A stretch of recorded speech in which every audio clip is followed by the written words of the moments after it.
পুরুষদের জীবনে ঈশ্বর প্রদত্ত সব থেকে সুন্দর উপহার হলো একজন সুযোগ্য নারী। ভালোবাসে শুধুই তাকে, ভালোবাসা বেঁধে যে রাখে। বন্ধুরা, এই দুটি সুন্দর প্রসঙ্গকে কেন্দ্র করে আজকে আমি আপনাদের দুটি সুন্দর গল্প শোনাবো।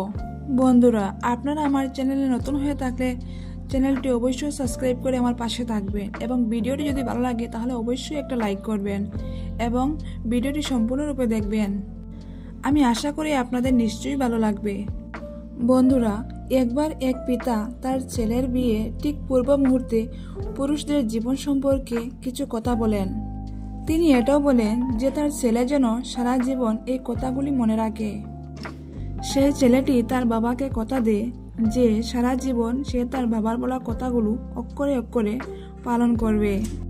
তখন তার বাবা তাকে বলেন, পুরুষের জীবনে এমন একটা সময় আসে তখন আর শরীরের শক্তি থাকে না, পকেটে জোর থাকে না। এতদিন যাদেরকে খাইয়েছিল, যাদের কথায় নেচেছিল, তারা কেউই পাশে থাকে না। পাশে থাকে একমাত্র ওই অবলা নারী, অর্থাৎ তার স্ত্রী, যাকে সে দিনের পর দিন অবহেলা করেছিল।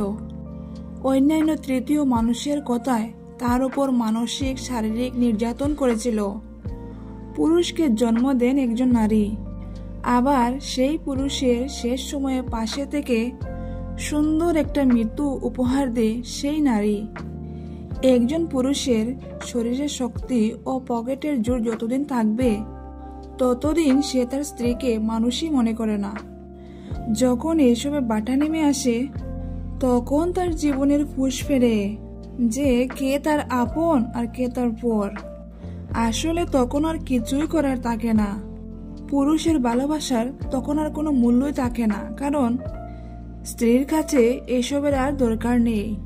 সে অভ্যস্ত হয়ে পড়ে অন্যভাবে, হেলায় অবহেলায়, ভালোবাসায় যত্নে কোনো কিছুতেই সে আর অভ্যস্ত হতে পারে না। কোনো কিছুতেই তার আর কিছু যায় আসে না। সংসার এক মায়ার বাঁধন, এখানে ভালো লাগলেও আঁকড়ে ধরে থাকতে হবে আর না লাগলেও থাকতে হবে। কত শত শত সংসার টিকে থাকে শুধুমাত্র সন্তানের মুখের দিকে চেয়ে। সেই সন্তানও এক সময় পর হয়ে যায়। শেষ বয়সে এসে পাওয়া না পাওয়ার হিসাব মেলাতে গিয়েও হিসেব মেলে না।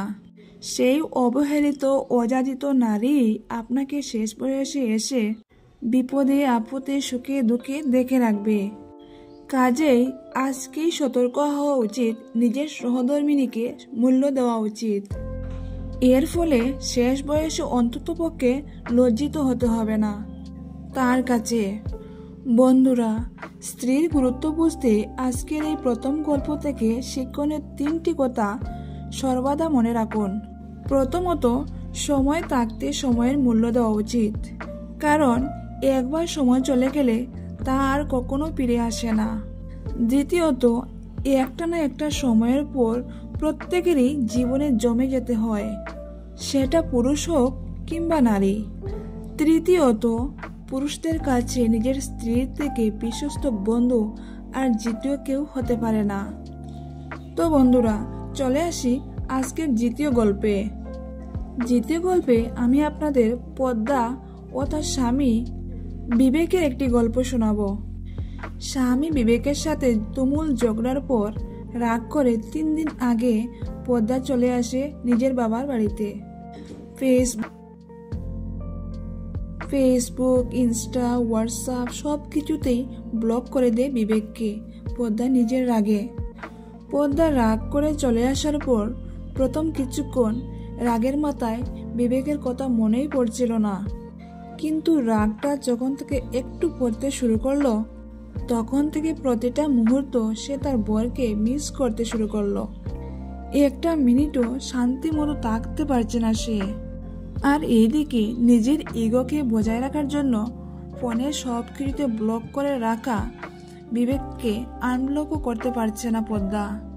শুধু অপেক্ষায় ছিল কখন বিবেক তাকে ফিরে নিতে আসবে। কিন্তু পদ্মার ধারণা ভুল প্রমাণ করে বিবেক কিন্তু একটি বারের জন্য আসেনি।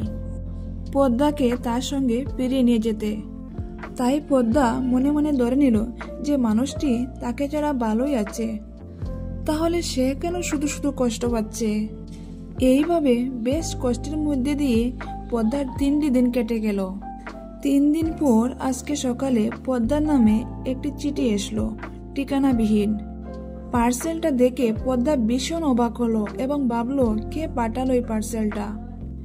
নানা রকম কথা ভাবতে ভাবতে পার্সেলটা খুলে দেখে ভিতরে একটা শাড়ি, অনেকগুলো চকলেট আর একটা চিরকুট। পদ্মা একটু অবাক হয়ে চিরকুটটা করলো। চিরকুটে লেখা ছিল, চলে যে গেলে আমাকে ছাড়া কি ভালো থাকতে পারবে? জানি এক মুহূর্তও ভালো নেই। ভালো থাকবে কি করে, কারণ আমি তো জানি তুমি আমাকে কতটা ভালোবাসো।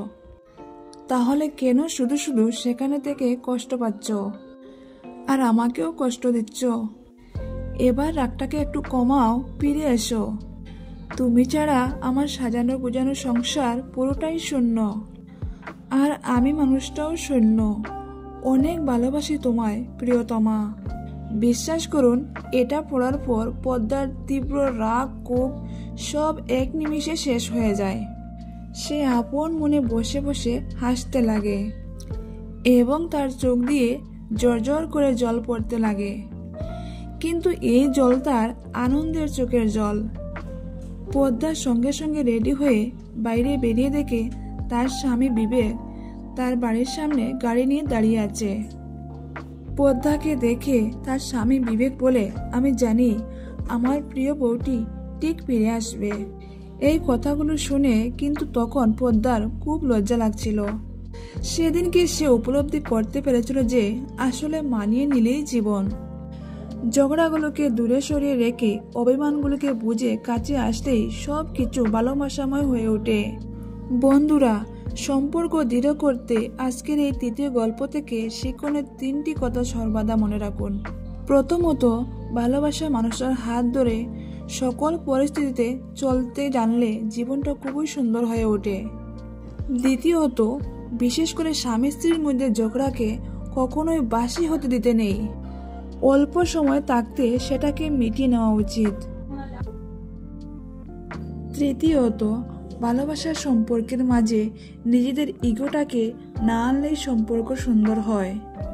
তো বন্ধুরা, আজকের গল্প দুটি কেমন লাগলো? যদি ভালো লাগে তাহলে একটা লাইক করবেন, কারণ লাইক পেলে ভিডিও করতে মোটিভেশন পাওয়া যায়। আর আমার চ্যানেলে নতুন হয়ে থাকলে অবশ্যই সাবস্ক্রাইব করে আমার পাশে থাকবেন। ভিডিওটি সম্পূর্ণরূপে দেখার জন্য অসংখ্য ধন্যবাদ।